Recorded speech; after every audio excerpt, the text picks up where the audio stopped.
Let's rock.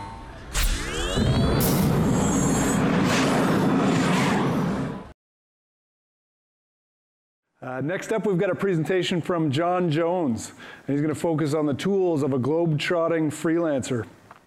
So John Jones is the art outsourcing manager at Avalanche Studios in New York City. 13-year industry veteran, manages the artistic, technical, managerial, financial, and legal aspects of art outsourcing at Avalanche. It's a big job, John. Nice work, buddy.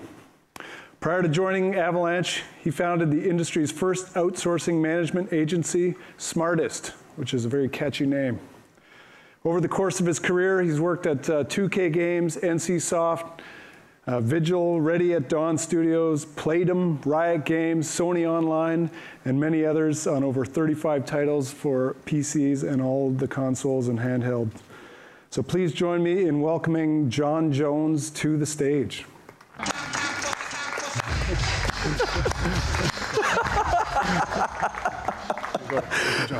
Thank you. Hi, everybody. That was the most generous introduction I've ever gotten, and that was quite a riff to walk up to. So thank you for coming out today. This talk is going to be about, by the way, I'm bad at the images on slides, so I just default toward cats, because everybody likes cats. So when I started Smartest, to my knowledge, I was the first freelance outsourcing manager, and consequently, I had to be available for all of my clients all the time, and pretty much all over the world, no matter what. There's no excuse, and I had to prove the model because, generally speaking, everybody thinks, okay, an outsourcing manager needs to be embedded in a studio and working there. So I had to work twice as hard to prove that I could do it from anywhere and be mobile and be connected and work from anywhere. So these are the tools and technology that I've discovered that work for me. They're not necessarily the best, but I've had good results with them. They're either free or cheap and effective, and hopefully there will be some useful takeaways today. And also, I'll be posting links to everything that I mention up on my website later this evening or tomorrow morning, depending on how the pub crawl goes. So that's my headshot, and that's already been established. So, more than ever, we live in the cloud. In the last few years, we've gone from purely offline storage to most of our documents and files and everything living online in a wide variety of storage media. And we're still physically tethered to a location far more than I think we need to be. I frankly think that's an outdated mindset with the tools and technology available to us for free in virtually any country in the world. And here's some things that I've done. So, as I said, I was a freelance outsourcing manager, and my primary criteria for being effective at it is that I'm connected, I'm powered up, I'm able to work anywhere, and more importantly, I'm secure for myself and for my clients. It's very important. I mean, because it's one thing to work in a studio and have a broad IT policy that covers everybody that's inside that studio. And frankly, I have to sell I had to sell to IT that I'm worth trusting. No matter where I am, even though I'm working on my own devices, these are the security measures I've set up to prove to you that your data is secure and that I take it seriously. So technology has solved almost all of my problems. So first off, I'll introduce the Go Bag of technology. This is my magic bag that contains everything I need for virtually any foreseeable circumstance that I've encountered so far, knock on wood somewhere. And here's what the bag looks like, and here's what's in it. So this is a Rapid Dominance Classic Military Messenger Bag. Bought it for $45 on Amazon. It's small. It's a small bag. The colors are dull, so it doesn't attract a tremendous amount of attention from thieves, because I used to have a Timbuktu bag that was bright orange, and I'm already going for very, very bright neon colors, and it's just redundant. So I'm going for dull and boring. It's also durable and has very few pockets. Generally speaking, much as with hard drives, the bigger a bag is, well, no, regardless of the size, you are going to fill it up. And so I want a smaller bag as a form of discipline from stuffing too much crap into it. And it's going to make me question much more carefully, what do I put in it and why? And plus, I don't want to get myself back problems. I'm young yet. So this is what goes inside the bag. So I've categorized this into 5 categories, as it were. Power, storage, input devices, adapters and cables. I'm going to go through this section rather quickly because, frankly, the second half of it is about the apps, and that's way more interesting. So category 1, power. I travel with a 3-outlet travel surge protector in case I'm at a coffee shop and need to plug in and there aren't enough outlets for it. I can ask to share with someone and have 2 additional outlets for them. And that's kind of a cool thing to do. It also has 2 USB ports inside it, so you can charge effectively 1 device in addition to the 3 outlets. I also have a low-profile 4-port USB charger in the bottom left. It's flat, it fits behind furniture. I carry 2 with me at all times, and I have 1 in every single room of my house. So no matter where I'm sitting, I never have to lean over too far to plug in my device to always be charged up. They're $7 on monoprice. They're super cheap, durable, easy, and you won't cry if it breaks, which it hasn't. I have 3.1s apparently. So I also, this is my favorite device. It's a high-capacity portable USB charger. It's from Lime Fuel. It costs $45 on Amazon. It has enough juice to charge my, my tablet and my phone simultaneously. I'd say 2 or 3 times each. And it also charges at twice the speed of a normal charger. I literally keep that in my bag, plug it into my phone, in a chain wallet-esque manner. I just charge my phone so I can still feel it vibrate and walk around and always be charging. Super handy. I cannot recommend it enough. Category 2, storage. I always have USB drives with me for all circumstances, for quickly sharing data with other people, for having, so yeah, the Corsair Survivor, the #1, that thing's invincible. It's made out of aircraft-grade aluminum. They have demos where they show trucks running over it, setting it on fire, hitting with putting a blowtorch on it, putting it deep under the sea. It's practically invincible. If it gets destroyed for any reason, it's because someone deserved to destroy it. And the #2, in the bottom left, is the tiniest USB hard drive that I have ever seen. It's $16, 32 gigs. It's small enough you can keep it plugged into your laptop when it's in its case without worrying about it snapping off. That's important, I've learned. There's also the Kingston Data Traveler in the bottom right. That's really handy to put on a keychain. It's durable. It's my favorite thing for sharing with other people. And also the Western Digital My Passport 2 terabyte USB hard drive. I don't really share that with anybody. It's mainly for really, really large files that I want to store, and generally, the more the capacity, the more stuff I may not necessarily want other people to see when they plug it into their computer. So that's my extra backup storage in case my laptop or any of my other devices run out. And plus they're small and durable, and the My Passport is a fantastic product. I've had several. They've never failed. I'm just addicted to buying them. Also, encrypt all your drives. Again, I respect your own security and respect your client's security. Always encrypt. It's very easy. BitLocker, Lux, even TrueCrypt. For the technical people, TrueCrypt is kind of weird. Maybe use it, maybe not. I'm still okay with it. You're not defending against the NSA. You're defending against some jerk that's going to grab your laptop. Category 3, input devices. Microsoft Wedge Bluetooth wireless keyboard. Excellent for tablet users because, let's face it, touchscreen keyboards, as good as they've gotten with as broad a variety of on-screen keyboards you can get for Android, it sucks. It's not the same as typing on a real keyboard. This is small enough to feel like a real keyboard, or big enough to feel like a real keyboard and small enough to transport easily. I love that thing. And the case for it acts as a tablet stand in the bottom left, which is pretty handy. If you have a very small, tight, confined space and need to type something serious, it's fantastic. $45 on Amazon. It works with everything. It's especially funny when I have my tiny little phone and a huge keyboard typing on it. People laugh at me, but I'm typing faster than you can.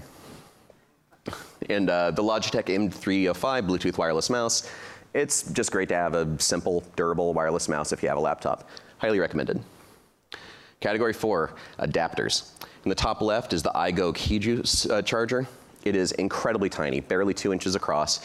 It switches from USB to micro USB to mini USB.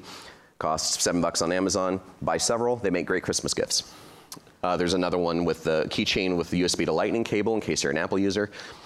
And there's also a $3 travel charger that works in 150 countries. I mean, for $3, 1,000 reviews, 4.5-star average, I mean, you can afford to take a risk.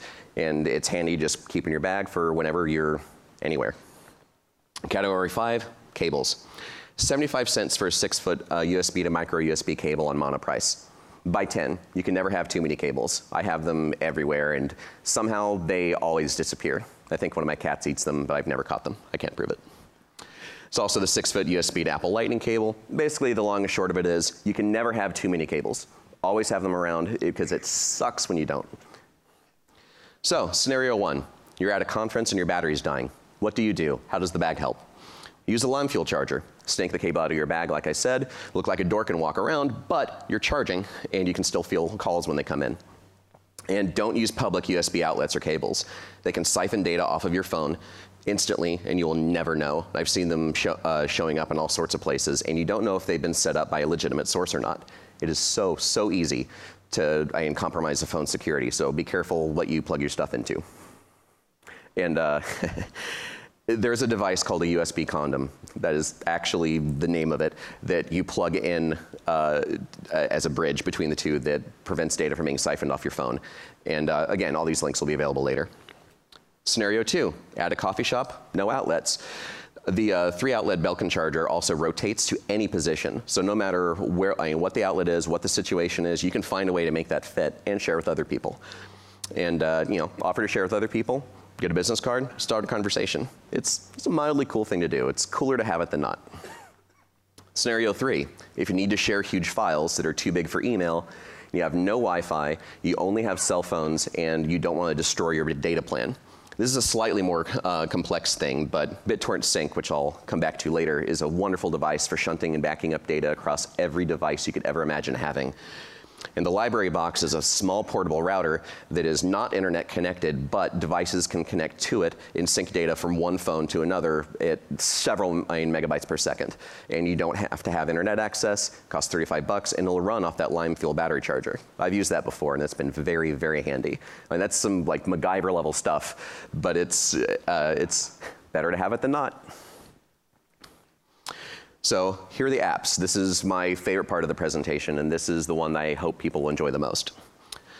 So again, using all these apps together is better than using them individually. First, get a VPN. It's a virtual private network that will allow you to to encrypt your connection and stay secure, especially on public Wi-Fi, but basically wherever you go. I always have a VPN on just in case my phone is leaking information and I'm walking around. I don't want people to be able to sniff my passwords or see where I'm visiting or what I'm doing. It's also incredibly useful, even more useful than that, to troubleshoot connection issues. Because I deal with China, India, Malaysia, South Africa, all the countries, especially China. And when I have trouble connecting with them sometimes, like either through FTP or just a broad variety of the apps and tools that I use, if there's ever a connection issue, a VPN will generally fix it. I can find out whose end the problem is on just by connecting to it and connecting to a VPN, then trying the connection again. If it works, which it almost always does, ta-da, that solves the problem. They're seriously like $4 a month, and there are hundreds of services out there. I highly recommend it because it's a wonderful troubleshooting step. It can also bypass region restrictions. In fact, if people here that have worked in China or currently work in China, in all likelihood, if you've ever used Google from China, you've used a VPN. It is very handy about getting around country restrictions and watching Netflix in the US when you're overseas. It's also useful for protecting yourself from hackers when on public Wi-Fi, like right now. I did consider bringing a scary looking little box saying, I could sniff all your passwords with this, but then I realized that's kind of terrifying and a jerk thing to do, so I'm not gonna do that, but it's very easy. And again, my main point with all these apps is, generally speaking, if you install it and tweak the settings that I suggest, you do it once, you never have to worry about it again. You're just automatically protected, and you're safer than 90% of the people that use mobile phones or the internet in the world. Just one and done. That's what I try to do with each one of these. So password manager. If you don't have a password manager, you're wrong. You need passwords. If you've seen need a password manager that creates encrypted passwords that protects you from things like the Target data breach, where 140 million people's personal information and passwords and everything were leaked around the world, and then Home Depot more recently. I read a statistic I'm finding that with $100 worth of computer equipment, every possible combination of an 8-character password can be cracked inside of 1 minute. With the password manager, like LastPass, generating secure passwords, it'll make your password go from taking seconds to crack to years. It's very simple, and all you have to do is remember one password. And realistically, it'll take a couple hours to change passwords on all your sites, but just click generate secure password, save password, and done. Go through it once, use it every time you sign up for a new site. You're done and you're safer than almost anybody else will be. And it will take literally years to try to crack it. And all you have to do is remember one password. This may be the most important slide of the entire presentation. Everyone should do this. And don't reuse passwords. For God's sake, don't write them down. And don't share them. There's actually a feature with LastPass that lets you share a password with someone without letting them see the password if they also have LastPass installed. And they also have enterprise options. They can roll across entire organizations. I haven't explored that yet, but it's a nifty option if you're thinking about touting security as a selling feature if you're a vendor. Security, Cerberus anti-theft. If your phone is stolen, Cerberus can photograph the user after incorrectly entering the PIN. Everybody loves cats. You can also remotely locate and track the phone. You can take control over it. You can record audio, and you can actually make it send a message into the person on the phone saying, hey jerk, give my phone back. And then when he picks it up and touches it to look at it, it takes a picture. The confused looks. So again, this is an install it once and forget about it kind of thing. It's incredibly useful. I think it's $10 a year. I mean, that's what, like half a beer downstairs at Mahoney's? Another security tool, Lookout. It's a simple virus scanner and security app. If you enable the feature on your Android phone to install apps that are not approved by the App Store, this is handy. It scans to make sure it's not going to do anything stupid to your phone. And you install it once, and you don't have to forget about it. Useful settings are backup contacts, which is free. You can also back up photos and call history, but that's paid, not worth it, don't bother. And it also has missing device tracking features like Cerberus. More ways to get your phone back or a tablet back when it's stolen is never a bad thing. Smarter Wi-Fi Manager. Your phone is a poor judge of character, and this app fixes it. So something a lot of people don't know is, regardless of whether a Wi-Fi hotspot is open or not, regardless of whether you're even using your phone, your phone is constantly pinging Wi-Fi hotspots anywhere nearby, and retailers like Target use this to identify your phone's unique MAC address and track your movements through their stores, across all their stores, and create user profiles based on you. And malicious hackers setting up little Wi-Fi hotspots can automatically, so let's say that scary little box I said I decided not to bring. I could rename the SSID for that for the XDS 2014 conference, have that be a pass-through to the internet, and and your phones would automatically connect to it because it's the same name, except I'm sniffing all your passwords. This program will identify the actual hotspot, and it will be able to differentiate between things you've connected to and trust and things that you don't. And literally, for $50, you can make your own device that can sniff things like that, or for $100, you can buy one that works out of the box. Install this. Again, it's a one and done. Office tools, Google Drive. Frankly, it's the best. I've used pretty much everything. I'm a little bit of a Google fanboy in that I use Google for literally everything. And it's all of its Office features, all the Google apps and tools that I use and most people use on a daily basis. They're all integrated, they're all incredibly easy to use, and it is a big suite of solved problems that you basically don't have to worry about, and it's free. I highly recommend using Google Drive, generally speaking, if you're traveling around and want to have data security and have everything backed up in the cloud no matter what. Some important settings are enabling encryption, transferring files only over Wi-Fi to save on data and roaming charges. Install the standalone Docs and Sheets apps because they have better features than the base Google Drive app, and you can launch them from the Google Drive app. And install the desktop app. So whenever you're on your desktop PC saving files, it's automatically synced to the cloud just as you save. You don't have to even be working in Google Drive. Just point it at that folder, and it works. Evernote. Everybody knows Evernote, and frankly, I'm a huge fan of it, especially for its offline view features. I think it's $5 a month, but if you're on an airplane or in a subway, as I often am, and I need to look at important project documents, I can take out my phone or tablet and be able to read everything offline simply, effortlessly, and easily. And that, again, is a premium-only feature, but I recommend it. Enable offline search. I don't know why it's not enabled by default, but whatever. Set up a pin lock, because realistically, if you're saving important documents on your phone, having an additional simple 4-digit layer of security to keep someone from picking up your phone and looking through it is a very, very minor security measure to take, and a very, very important one if your phone is not in your hand, you don't know where it is. And also enable wireless network sync only, because the hell with data and roaming charges. Productivity tools. AnyDo and AnyDo Cal are my favorite calendar and to-do list app. They integrate together very closely. They integrate with Gmail incredibly simply. They'll even pick up on context cues in Gmail, so that when you hit reply, it adds the ability to say to add a to-do based on the context cue, saying call Joe tomorrow at X o'clock, and then you can set the schedule on that with one click. It'll add it to your calendar. It'll create notifications on your phone, and it's seamless, free, simple, and it's just a beautiful, well-designed app. Both of them are. I highly recommend them, and they do plug into Google Calendar, which is, as I said, Google fanboy, but yeah, highly recommend these. Get the browser plugin as well. File transfer, and FTP is a free FTP client for Android. And frankly, at this point, I see FTP as being the same strata of technology as a fax machine or a telegraph, but realistically, it's a handy, if slow, standby, and it's useful to have on your phone if you really, really, really need it.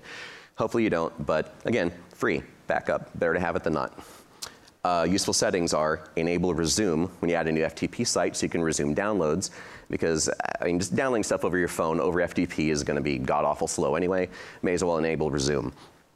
Also set a different home directory on your phone, so FTP downloads go somewhere else from things you download on your phone or tablet. It just keeps it tiny, and it's a preventative measure. Again, one and done. BitTorrent Sync. I'm such a nerd for BitTorrent Sync.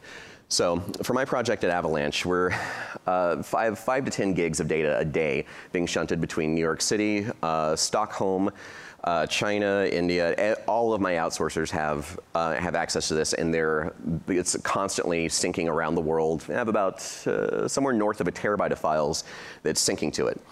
So BitTorrent Sync is free, private, decentralized, meaning you use your own storage, and it's encrypted, and it is on literally every device I've made in the last 5 years. Every operating system, every tool, everything. The way I use it for backing up everything, just to be double safe, is I install the Google Drive app on my PC. I install BitTorrent Sync on my PC. And the Google Drive folder that I have auto-syncing to the cloud is shared in BitTorrent Sync, which is connected to my phone, my tablet, and every other device I have. So as soon as I save a file on my PC, it is instantly on every device I have. I could lose literally anything, or virtually everything, and still have access to it either in the cloud or offline on whatever device I happen to be holding. And it uses the BitTorrent protocol, which means the more people you share it with, the more devices you share it with, the faster it transfers. It's an incredible piece of technology, and I cannot recommend it enough. A task automator, another great piece of technology. It's called If This, Then That. So it automates everything. It connects to Evernote, Google Drive, Gmail, your phone, SMS, like OneDrive. There are over 120 different APIs and apps that it connects to, so it can connect one point to another point and automate an action very, very simply. So you can auto-save email attachments to Google Drive with filters. For example, whenever I get an email from my art director that has a PSD or a JPEG, it automatically saves that to Google Drive in a special folder, so I don't have to search through email for that again. I also differentiate emails from different clients. So if I get, let's say I get a contract from client A, that's automatically saved to another folder. Just with a couple of these simple recipes that literally take 5-10 clicks at most for a free service, my Gmail inbox is automatically organized, and it saves everything, so I don't have to dink around with it when I don't want to. It's an automatic structured framework for managing all email attachments. It's free and simple. And I actually have a list of these on my website where literally it's a couple clicks and you're done and it's set up. You can also automatically save emails with a certain label to Evernote. So in something like, let's say I just want to email myself a quick note. I set up a filter in Gmail to label an email from me as save. IFT sees this and automatically saves that note with that label to Evernote for later reference. Or it can be an email from anybody else. Like if I get a terrible email forward from my mom, that can be saved to Evernote in a folder I never look at again. Another one, this will be, when I rehearsed yesterday, everybody over there really, really liked this. You can automatically add receipts to a spreadsheet. So for tax purposes, you can set up a keyword in this recipe. So for receipt or order confirmation or some tax-related keyword, it'll automatically save and itemize these onto an ongoing Google Drive spreadsheet. So at the end of the year, your taxes are a lot easier and you're not frantically looking through your email. This is such a cool thing and free. And all emails in Gmail that you star, you can set that to automatically create a to-do in AnyDo. And there are literally thousands of more recipes online. It doesn't require technical mind. You don't have to be a programmer. It's literally a wizard for automating all the tasks with the apps you already use. It's really worth taking a look at. System tools, file manager. So one of the things I've never really liked about tablets or Android phones, or especially a Windows phone, still figuring that out, is it's really hard to browse the file structure of the files on your phone.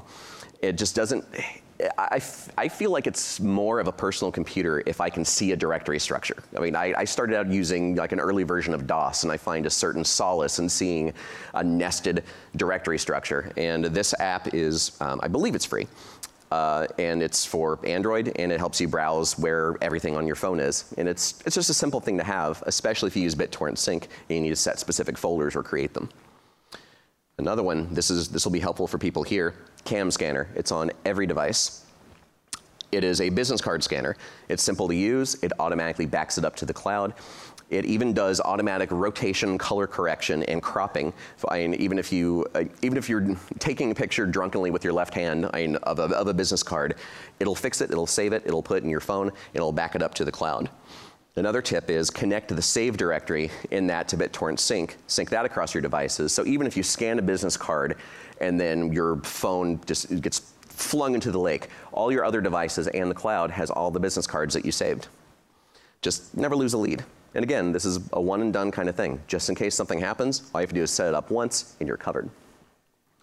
Communication. Chat Secure. This is put out by the Electronic Freedom Foundation. They have several tools like this, and this one's really handy and really easy. It's private, encrypted, free chat that supports basically every popular chat protocol. It's optional, but it's nice to have if you need it.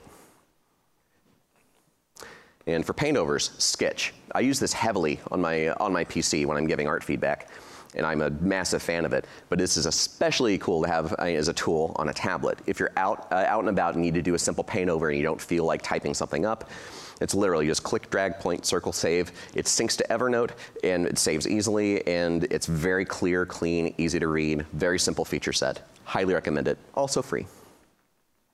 Scenario 1, you're on a plane for 12 hours.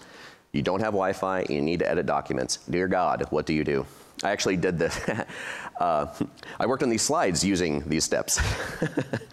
So before you get on the plane, in Gmail, sync Gmail, set days of mail to sync to 10 days or more, and download attachments over Wi-Fi. Again, saves your data plan. No point spending money when you don't have to.